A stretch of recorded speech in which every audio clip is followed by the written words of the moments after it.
전능하사 천지를 만드신 하나님 아버지를 내가 믿사오며 그 외아들 우리 주 예수 그리스도를 믿사오니 이는 성령으로 잉태하사 동정녀 마리아에게 나시고 본디오 빌라도에게 고난을 받으사 십자가에 못 박혀 죽으시고 장사한 지 사흘 만에 죽은 자 가운데서 다시 살아나시며 하늘에 오르사 전능하신 하나님 우편에 앉아 계시다가 저리로서 산자와 죽은 자를 심판하러 오시리라.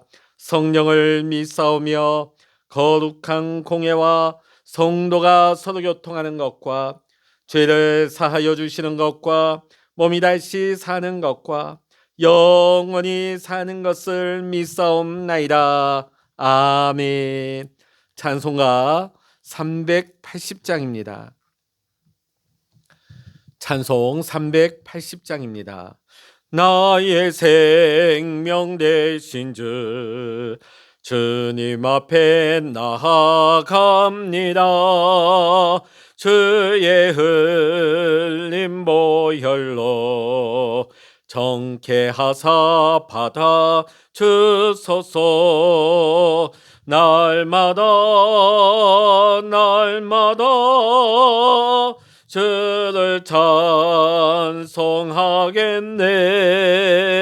주의 사랑 줄로서 나를 굳게 잡아 매소서. 괴로운 세상 지낼 때 나를 인도하여 주소서. 주를 믿고 나가면 나의 길을 잃지 않겠네. 날마다 주를 찬송하겠네. 주의 사랑 줄로서 나를 굳게 잡아 매소서. 세상 살아갈 때에 나를 더욱 사랑합니다. 밝고 빛난 천국에 나의 영혼 들어가겠네. 날마다 주를 찬송하겠네. 주의 사랑 줄로서 나를 굳게 잡아 매소서. 아멘. 이 시간 우리에게 주시는 하나님의 말씀, 신약성서 요한계시록 2장 18절로부터 29절까지입니다. 신약성서 401면 요한계시록 2장 18절로부터 29절까지 우리 한 목소리로 같이 읽겠습니다. 두아디라 교회의 사자에게 편지하라. 그 눈이 불꽃 같고 그 발이 빛난 추석과 같은 하나님의 아들이 이르시되, 내가 내 사업과 사랑과 믿음과 섬김과 인내를 아노니 내 나중 행위가 처음 것보다 많도다. 그러나 내게 책망할 일이 있노라. 자칭 선지자라 하는 여자 이세벨을 내가 용납함이니 그가 내 종들을 가르쳐 꾀어 행음하게 하고 우상의 제물을 먹게 하는도다. 또 내가 그에게 회개할 기회를 주었을 때 자기의 음행을 회개하고자 하지 아니하는도다. 볼지어다 내가 그를 침상에 던질 터이요 또 그와 더불어 가늠하는 자들도 만일 그의 행위를 회개하지 아니하면 큰 환난 가운데 던지고, 또 내가 사망으로 그의 자녀를 죽이리니 모든 교회가 나는 사람의 뜻과 마음을 살피는 자인 줄 알지라. 내가 너희 각 사람의 행위대로 갚아주리라. 두아디라에 남아 있어 이 교훈을 받지 아니하고 소위 사탄의 깊은 것을 알지 못하는 너에게 말하노니 다른 짐으로 너에게 지을 것은 없노라. 다만 너에게 있는 것을 내가 올 때까지 굳게 잡으라. 이기는 자와 끝까지 내 일을 지키는 그에게 만국을 다스리는 권세를 주리니 그가 철장을 가지고 그들을 다스려 질그릇 깨트리는 것과 같이 하리라. 나도 내 아버지께 받은 것이 그러하니라. 내가 또 그에게 새벽별을 주리라. 귀 있는 자는 성령이 교회들에게 하시는 말씀을 들을지어다. 아멘. 할렐루야. 오늘 이 아침에도 함께 기도하시는 우리 사랑하는 모든 믿음의 성도님들과 여러분의 가정과 여러분의 기도의 제목 위에 오늘도 하나님께서 크신 은혜와 평강과 기도 응답의 축복으로 여러분과 함께 하시기를 주의 이름으로 간절히 축원합니다. 제가 예전에 부교육자로 사역을 할 때에 말기암으로 힘겨워하는 자매가 있었습니다. 굉장히 머리도 좋았고 일찍이 큰 병원에 간호사로 취직한 굉장히 미래가 밝은 좋은 자매였어요. 그런데 그만 난소암 말기를 판정받게 됐죠. 처음에는 이 청년이 가족들을 오히려 위로하고 믿음으로 이겨내겠다고 담대한 모습으로 나아가 많은 분들이 감동을 받았습니다. 자, 의사의 말을 믿고 항암 치료를 8번이나 받았음에도 암세포는 줄어들지 않고 더 많이 온몸 구석구석 다 전이 되었습니다. 먹는 것마다 다 토해내고 체중이 무려 28kg, 사람이 뼈만 남았습니다. 믿음도 소망도 다 무너지고 지치고 상해 있는 모습이었습니다. 그 자매에게 소원이 뭐냐 물었더니 밥을 먹는 것이라고.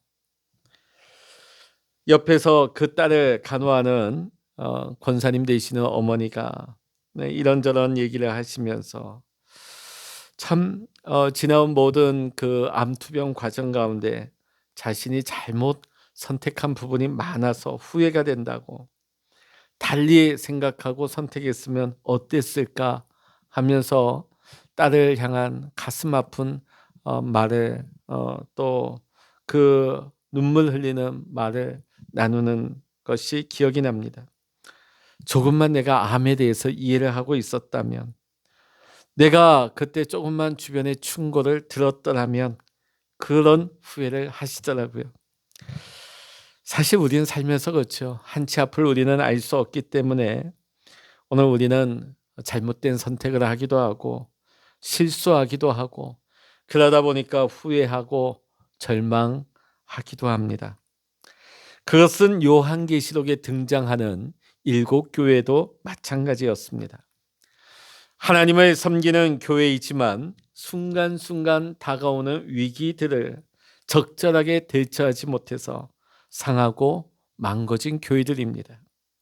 그러한 교회들에게 예수님이 나타나셔서 위로하시고 또 한편으론 충고하시고 책망하시면서 다시금 그 교회와 성도를 일으키시고자 도우시는 말씀이 오늘 우리가 계속해서 읽고 있는 이 요한계시록의 말씀인 것입니다. 자, 오늘 우리가 살펴볼 교회는 두아디라 교회입니다. 환난과 핍박 가운데 있었던 앞에 세 도시의 교회와는 달리 이 두아디라 교회는 굉장히 평화롭고 물적으로도 풍부했고 인적인 재원도 풍요했습니다.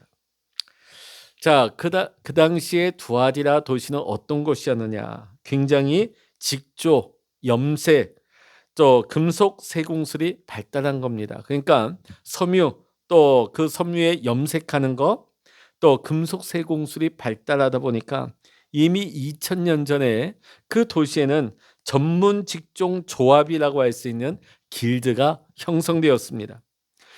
그 도시 두아디라에는 많은 부유한 상인들이 많았습니다. 그러다 보니까 자연히 교회도 굉장히 재정적으로 여유가 있고 풍부했습니다. 굉장히 도시의 분위기도 자유로웠습니다.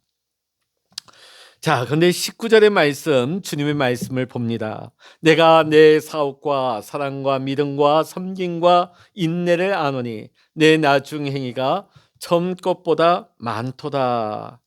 자, 그들에게는 예수님의 사랑이 있었습니다. 믿음과 섬김과 인내도 있었습니다. 자, 그들은 믿음으로 섬기고 인내를 만들어내는 굉장히 수준 높은 신앙을 가지고 있었습니다. 그들의 이러한 신실한 신앙으로 그들은 선한 삶을 사는, 열매 맺는, 어떻게 보면 주님이 바라시고 원하시는 교회의 본질, 교회의 소명을 잘 감당하고 있는 교회와 성도들이었습니다. 자, 그런데 이 같은 이들의 신앙의 모습 이면에는 치명적인 비밀이 하나 있었습니다. 그러한 그들에게 예수님은 다시 한번 이 교회와 성도들을 살려내시기 위해서 18절 말씀 보니까 그 눈이 불꽃 같고 그 발이 빛난 주석 같은 하나님의 아들의 모습으로 나타나십니다. 눈이 불꽃 같다 하는 것은 마음속 깊은 곳까지 그 진실을 꿰뚫어 볼 수 있는 눈을 의미합니다. 발이 빛난 주석 같다 하는 것은 다스리고 심판하는 권세를 의미합니다. 두아디라 교회는 하나님을 섬긴다 하면서도 교묘하게 하나님의 말씀을 왜곡하고 대적하는 이단이 교회 안에 몰래 들어왔는데 두아디라 성도들은 그만 그들에게 완전히 걸려들었습니다. 그리고 스스로 자정 능력을 잃어버려서 교회는 점점 생명을 잃어가고 있었습니다. 그래서 예수님은 이를 바로잡기 위해서 불꽃 같은 눈과 빛난 주석 같은 발을 가지고 오늘 등장을 하십니다. 자, 오늘 20절에 보니까 오늘 본문의 말씀에 이단이 누구라고 하고 있습니까? 그 이단은 바로 자칭 선지자 이세벨입니다. 자, 여기서 자칭 선지자, 하나님께서 인정하지 않는 거짓된 선지자를 말하는 것이죠. 교회 역사 가운데 거짓 선지자들은 수없이 일어났습니다. 더군다나 구약 시대에 예레미야서를 읽다 보면 그 시대에도 거짓 선지자들이 태연하게 자신들의 생각, 자신들의 뜻을 하나님의 뜻이라고 주장하는 모습들을 볼 수가 있습니다. 그들은 오히려 진실한 진짜 선지자인 예레미야를 핍박하고 때리기까지 합니다. 자, 이런 거짓 선지자가 초대교회 두아디라 교회의 성도들 가운데 접근해 들어옵니다. 그리고 이 성도들을 꿰어서 음행하게 하고 우상의 재물을 먹게 했던 것입니다. 자, 두아디라 교회는 분명 사랑과 믿음과 섬김과 인내로 봉사하는 타 교회의 모범이 되고 자랑이 될 만한 좋은 교회였습니다. 자, 그런데 영적인 긴장감을 늦추다 보니까 잘못된 거짓 선지자까지 포용하고 받아들이는 잘못을 범하고 만 것입니다. 자, 우리가 이때까지 살펴본 첫 번째 교회 에베소 교회는 진리의 말씀과 날카로운 영적인 통찰력으로 거짓된 선지자들 가려내고 그들을 막아냈습니다. 자, 그건 잘했는데 그 과정 가운데 사랑을 잃어버렸죠. 자, 두아디라 교회는, 오늘 보는 두아디라 교회는 사랑은 지켰어요. 자, 그런데 모두를 사랑으로 포용하다 보니까 그 포용 가운데 누가 들어왔습니까? 거짓 가르친 거짓 선지자를 다 받아들입니다. 용납을 하게 되죠. 결국은 두아디라 교회가 타락의 늪에 빠져버리고 맙니다. 성경은 우리에게 좌로나 우로나 치우치지 말고 오직 주의 말씀으로 근신하고 깨어있으라 말씀하십니다. 오늘 우리가 사랑이냐 정이냐 하는 그 갈림길에 서게 된다면 무엇을 선택해야 될지 우리는 결코 쉬운 선택이 아닐 것입니다. 자, 만일 우리가 너무 교리만 따지고 교리만 붙들면 에베소 교회처럼 첫사랑을 잃어버리고 말 것입니다.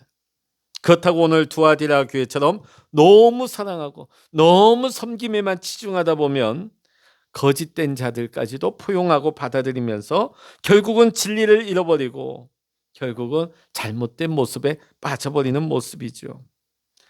오늘 하나님께서는 요한계시록의 이 7교회들을 통하여서 오늘 우리에게 진정한 신앙의 길을 제시하고 계십니다. 자, 오늘 말씀에 보면 자칭 선지자라 하는 여자 이세벨은 누구를 말하는 걸까요? 자, 당시 초대교회는 이세벨은 없었습니다. 이 이세벨은 어디 나옵니까? 열왕기상에 보면 시돈 왕의 딸로서 북이스라엘의 아합왕과 결혼을 하게 됩니다. 자, 이 이세벨이 시돈 왕의 딸로서 북이스라엘의 시집으로 올 때 그냥 그 몸만 온 것이 아니라 혼수품만 들고 온 것이 아니라 바알과 아세라 선지자 850명을 거느리고 옵니다. 그래서 결국 이 북이스라엘 안에서 어떤 악행을 범했느냐? 하나님의 종들을 죽입니다. 그리고 이스라엘 백성들에게 하나님 대신 바알과 아세라를 섬기게 만듭니다. 자, 그래서 성경에서는 이세벨을 거짓 선지자의 상징으로 내세우고 있습니다. 자, 그런데 오늘 말씀해 보니까 문제는 두아디라 교회에서 이세벨과 같은 거짓 선지자들을 받아들였다는 것입니다.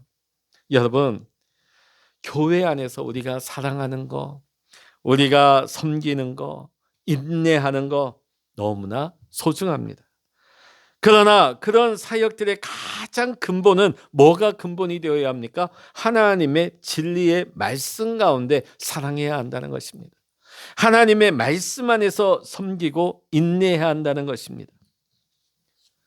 만일 우리 성도들이 신앙생활을 열심히 하는데 우리의 삶이 하나님의 말씀과는 전혀 다른 음란과 불의의 삶을 살아간다면 어떻게 될까요? 오늘 두아디라 교회가 이러한 모습입니다. 신앙과 삶이 하나 되는 모습에 실패해버립니다. 결국 거짓 선지자 이세벨을 용납하게 되고 그로 인하여서 말씀이 왜곡되고 변질되고 타락하게 되는 것입니다. 그래서 하나님의 심판 앞에 서게 되는 것입니다. 그렇다면 마지막 종말에 등장할 이세벨, 적그리스도는 누구이겠습니까? 이 적그리스도가 누구냐? 이건 계속해서 오늘날까지도 이슈가 되고 있습니다. 어떤 이는 로마 가톨릭 교황이 적그리스도다 주장하기도 하고요. 세계 큰 손, 그 경제력을 쥐고 있는 자가 적그리스도다 그렇게 주장하기도 합니다. 예전에는 오바마가 적그리스도라고 말하기도 하고 최근에는 심지어 트럼프까지도 적그리스도라고 말하기도 합니다. 벌써 80년대부터 유럽연합 수장이 적그리스도라고 말하기도 했습니다. 자, 그런데 확실한 것은 오늘 본문에 나타난 이세벨의 거짓 복음은 종말에 있을 적그리스도의 거짓 복음과 다르지 않다는 것입니다. 교묘하게 성도들을 꿰어서 복음을 왜곡시키고 자기 자신을 바라보게 하고 자기 자신을 사랑하게 만들고 자신의 이익에 집착하게 하고 물질과 쾌락의 축복을 주는 적그리스도를 마치 하나님이냐 경배하게 함으로써 타락시킨다는 거죠. 이것을 오늘 본문 24절에서는 사탄의 깊은 것이라 이렇게 표현하고 있습니다. 당시 가장 대표적인 이단은 영지주의자들입니다. 초대교회 당시에 엄청난 교회에게 혼란을 가져오고 타격을 줬던 것이 이 영지주의였습니다. 자, 그들은 자신들만이 가지고 있는 하나님에 대한 깊은 지식이 자신들에게 있다 주장을 했습니다. 자, 그들은 무엇을 주장했느냐? 영과 정신은 선하고 육과 물질은 악하다는 것이에요. 자, 구약의 창조주 하나님은 물질을 만들어낸 저급한 신이다. 그래서 그들은 구약 성경을 인정하지 않고 버려버립니다. 그리고 신약 성경 중에서 그들이 몇몇 개만 선택을 해서 자신들만의 성경을 만들어내고 독특한 자기들만의 신앙생활을 합니다. 그들은 예수님의 인성을 부인하고 신성만을 강조합니다. 예수님은 실제로 성육신하신 것이 아니라 그저 그렇게 우리 눈에 보인 것이라는 거죠. 육신으로 나타나셔서 실제로 고통받으실 수가 없다는 거죠. 자, 예수님의 인성을 부인한다는 것은 고난 없는 십자가의 영광을 이야기하는 것입니다. 자, 오늘 발람의 교훈, 니골라당의 교훈, 오늘 성경의 이세벨의 교훈, 자, 이건 다 영지주의의 잘못된 교리를 의미하는 것입니다. 자, 그들이 입으로는 스스로 하나님의 깊은 것을 자기들이 다 알고 있다 말하지만은 실제로는 사탄의 깊은 곳에 빠져 있다는 것입니다. 오늘 사도 요한은 이러한 이단의 가르침에 전곡을 찌르면서 그 거짓된 가르침을 사탄의 깊은 것이라고 표현하고 있습니다. 에베소 교회는 처음 사랑을 버려 책망을 들었고, 서머나 교회는 환난과 가난 중에서도 영적으로 부유하여 칭찬받는 교회가 되었습니다. 앞서 본 버가모 교회는 처음에 순교적인 신앙을 잃어버리고 발람의 교훈으로 살아가는 세속적 타락에 대해서 책망을 받았습니다. 그리고 오늘 두아디라 교회는 힘써 복음을 전하는 것과 사랑과 믿음과 성김과 인내는 있었지만은, 모든 것은 있었지만은 결국은 행음하고 우상의 제물을 먹음으로써 책망을 받게 됩니다. 우리가 마지막 날에 이 땅 위에 다시금 재림하실 주님을 맞이하는 교회와 성도가 되려면 어떤 교회, 어떤 성도가 되어야 할까요? 오늘 말씀에는 행음하고 우상의 제물을 먹는 자들의 안타까운 이야기들이 기록되고 있습니다. 자, 그런데 다 그렇게 넘어간 것은 아니라는 것입니다. 그런 상황 가운데서도 끝까지 주의 말씀을 붙들고 남은 자가 있었다는 것입니다. 오늘 말씀은 이들에게 주시는 하나님의 놀라운 축복이 약속되고 있습니다. 만국을 다스리는 권세, 철장을 가지고 질그릇 깨트린 것 같이 그들을 심판하는 권세를 약속하고 계시는데, 이것은 예수님의 절대 주권을 의미합니다. 하나님의 권능이 우리와 함께 하시며 예수님이 그러하셨듯이 사탄은 더 이상 우리의 상대가 될 수 없는 것입니다. 두아디라 교회에 등장했던 이 자칭 선지자 이세벨, 앞으로 우리 시대에도 많이 나타나게 될 것입니다. 그러나 우리는 결코 그들을 용납하고 허용해서는 안 될 것입니다. 우리가 마지막 시대에 적그리스도와 더불어 음행하고 우상의 제물을 먹음으로써 짐승의 표를 받아서도 안 될 것입니다. 우리 교회는 처음 사랑을 회복하는 에베소 교회가 되고, 또 환난을 이기는 서머나 교회와 같이 되어서 이 마지막 시대의 종말의 때에 예수님께 칭찬을 받을 수 있는 교회와 성도가 될 수 있기를 이 시간 주의 이름으로 간절히 소망합니다. 기도하시겠습니다. 할렐루야. 하나님 아버지, 우리는 요한계시록의 말씀을 통하여서 주께서 에베소 교회의 행위를 아시고 서머나 교회의 환난을 알고 계셨고 버가모 교회에 처한 형편과 처지를 다 아신다고 했던 주님, 오늘 우리 교회와 우리 성도들의 모든 형편과 처지도 다 알고 계시는 줄로 믿습니다. 하나님, 오늘 우리를 집어삼키려 하고 우리를 타락시키고 넘어뜨리려고 하는 오늘 이 시대에 이세벨은 무엇입니까? 오늘 주께서 귀 있는 자들에게 성령께서 하시는 말씀을 우리가 잘 듣게 하여 주시고 분별하게 하여 주셔서 믿음으로 이기는 자가 되게 하여 주시옵소서. 예수님의 구원하심과 영원한 천국 소망을 끝까지 소유할 수 있는 천국 백성의 삶을 결코 잃어버리지 않도록 주여 우리를 인도하여 주시옵소서. 모든 감사와 영광을 우리 주님께 올려드리며 우리 주 예수 그리스도의 이름으로 간절히 기도하옵나이다. 아멘. 찬양하라 내 영혼아, 찬양하라 내 영혼아, 내 속에 있는 것들아 다 찬양하라. 기도하라 내 영혼아, 기도하라 내 영혼아, 내 속에 있는 것들아 다 기도하라. 주여 일창으로 합심하여 기도하십니다. 주여